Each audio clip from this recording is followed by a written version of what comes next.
Hey guys, how's it going? Kevin Cleary here with a knife video for you. I am just a little ways off of a trail that I often hike and bike on.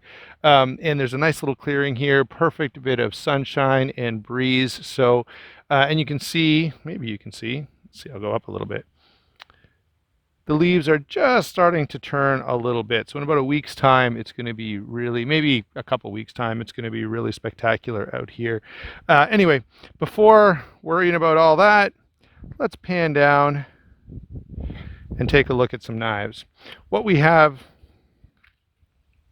are two versions of the Civivi Elementum.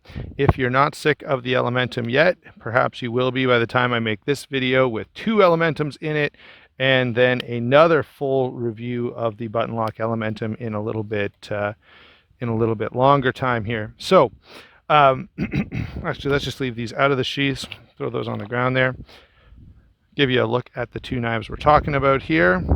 Most of you are probably familiar with this. We have the, I guess it's sort of a bushcraft, outdoor styled Elementum in 10CR15 MOV, and then we've got more of a tactical-ish, black-coated, slab-sided Elementum, this time in D2 with that coating, which actually is kind of a nice touch. And you can see that the respective sheaths are Kydex here for the, what we'll call the tactical Elementum, even though that's a bit of a, for lack of a better term, let's say that, and a leather sheath for the sort of bushcraft outdoors Elementum. All right. So, having gotten that little bit of an introduction out of the way, let's kind of work our way through the size, weight, and features on these two knives, and hopefully you'll get enough information to figure out whether or not these are something you need in your collection or in your, outdoor camping, whatever, hiking kit, and perhaps even be able to figure out which one might be the most suited for your purposes. Quickly, let's do a rundown on the size and weight. These are basically the same.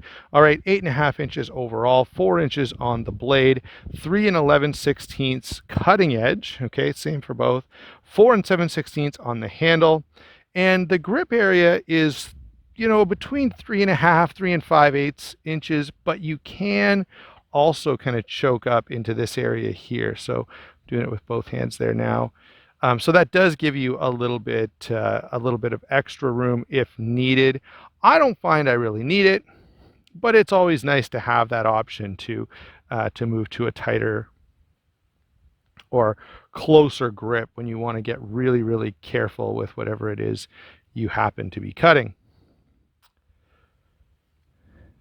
In terms of how these carry, I'm not going to get into a whole lot of discussion on this because, frankly, I find with a sheath, it's a very, very different animal.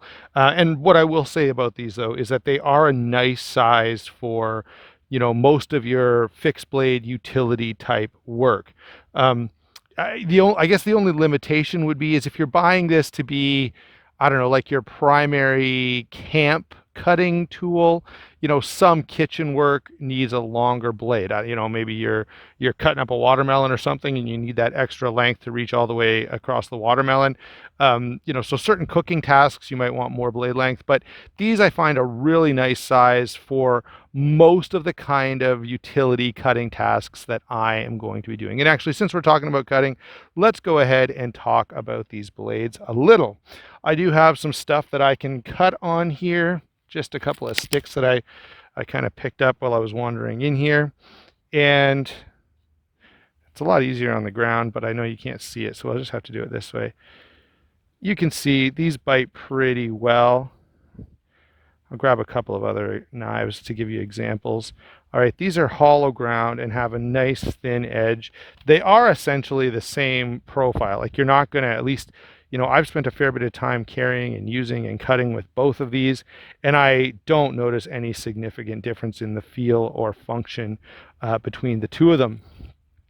I don't have much that's really good for batoning out here, but I found this thicker stick. It's a bit rotten, but that's fine. We're going to pretend like it's, a piece of hardened oak or something like that.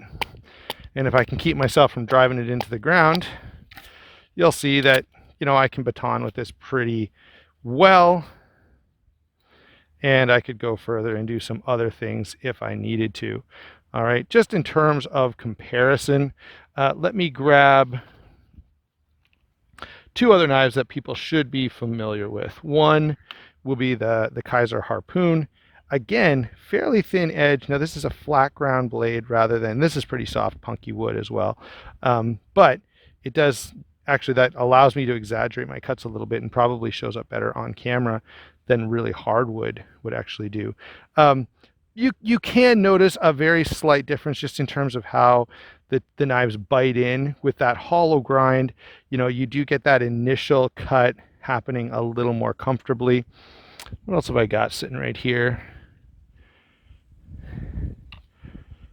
Here's a Mora. Now Moras are really designed for this kind of wood cutting type stuff, and they do really, really well with that zero ground. Now some Moras don't have a real zero grind, and I think, yeah, there's not much of a secondary bevel on this, so it's pretty much a true zero grind, and it works pretty well. And it does, you can feel the difference between the way this Mora cuts in and the other knives that I've been showing you over the last couple of minutes, including the Civivis. Let's move that aside, as well as the Harpoon, and we'll carry on with our discussion. Now, the two steels, all right, we've got 10CR 15 on sort of the bushcraft style knife here, and then we've got D2 on the tactical style knife. They both performed reasonably well for me. We've talked about this before. 10CR 15 is sort of like a Chinese version of Damascus. D2 is D2. We're all pretty familiar with it. It's going to hold an edge pretty darn well, but it's going to be potentially rust. Now, the problem is, or I guess the nice thing is about this is the D2 is coated, so that kind of solves the rust problem, except for on the very edge. And if you're using your knife with any kind of regularity, that shouldn't be too much of a problem for you. If, of course, it's a major issue where you've got to know that your knife is not going to rust, BG10 is very good, and 10CR 15 is going to be quite good as well. So that's the blade. Let's move on and talk about these handles just a little bit. Both of these are, of course, full tang. You can see, hold on if I can.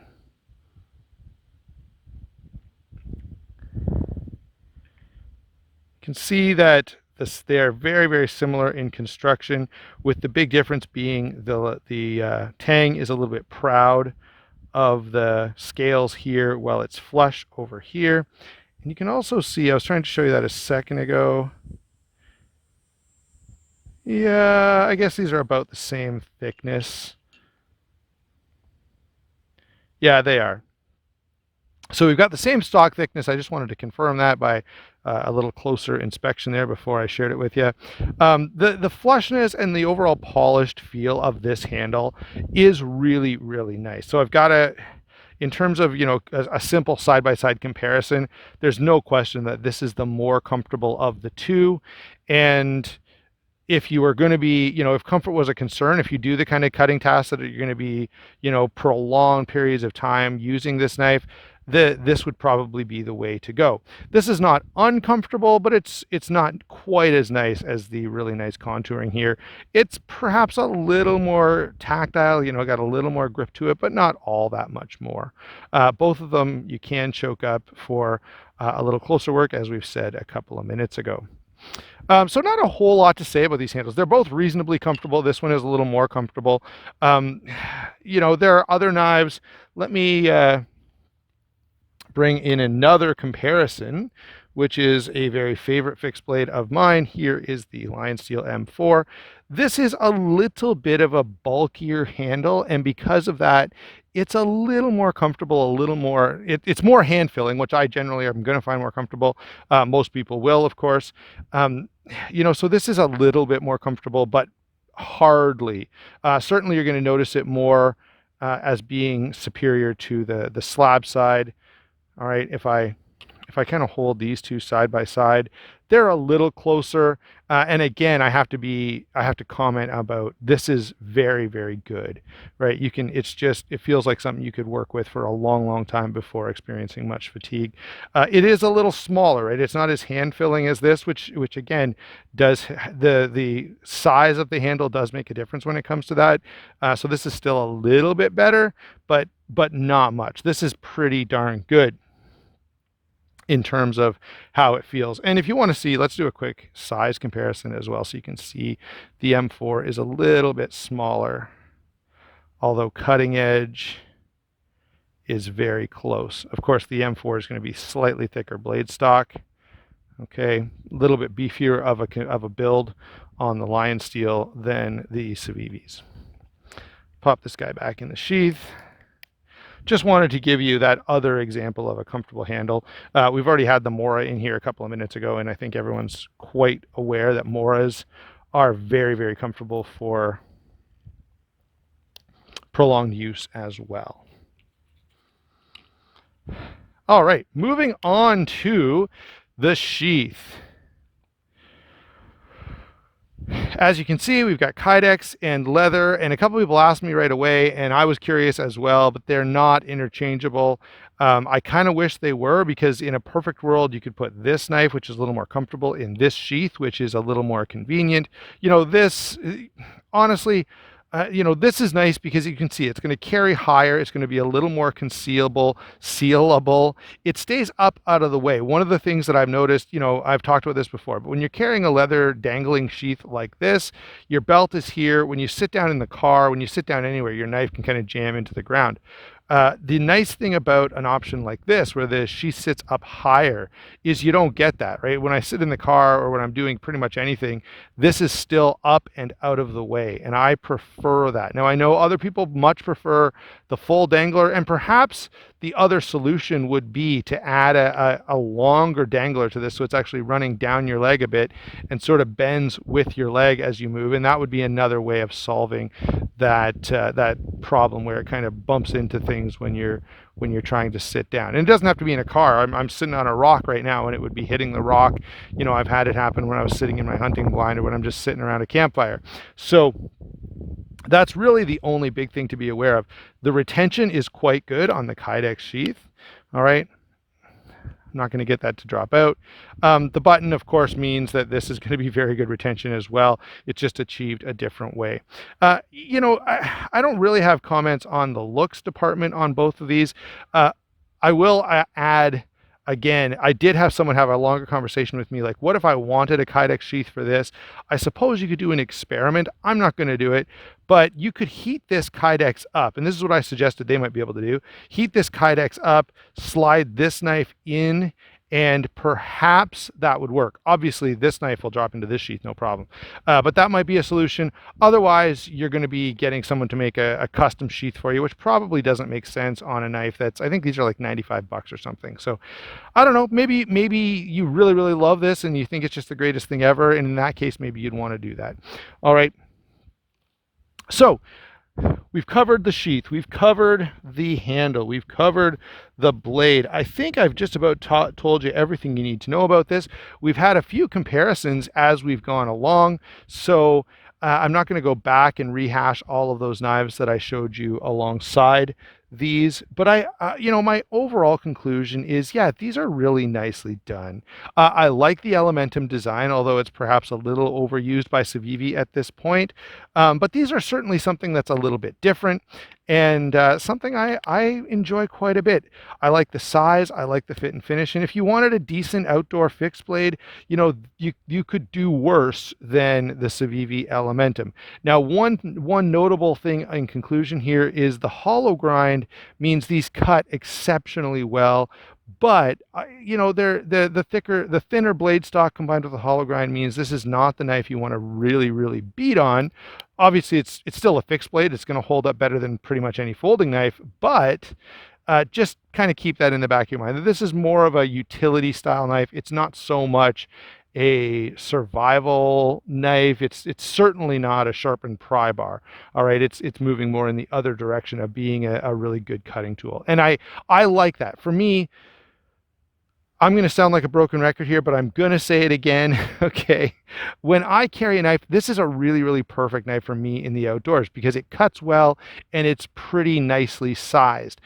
I would, if I was going for an overnight or even on a hike or anything where I may need to do any kind of serious cutting, I would be carrying this along with a hatchet and perhaps even a saw. So I have other options for those bigger, heavier cutting tasks that I'm going to go to instead of using this. So that's why I don't really get too bent out of shape about having this crazy, big, overbuilt, massive thing. All right, there you go, guys. Thanks a lot for watching. Don't forget to like and subscribe. Don't forget to check out White Mountain Knives. That's where these came from. And I can't promise you that Justin has any in stock. I honestly didn't check before making this, but go check it out. He usually does have a decent little fixed blade section, and you can save yourself 10% off. Also, head over to Southern Edge Knife Works. They do have a camping and surviving section, I think is what they call it. And there you'll find some fixed blades as well. And in that case, you'll save 15% off. We'll talk to you soon.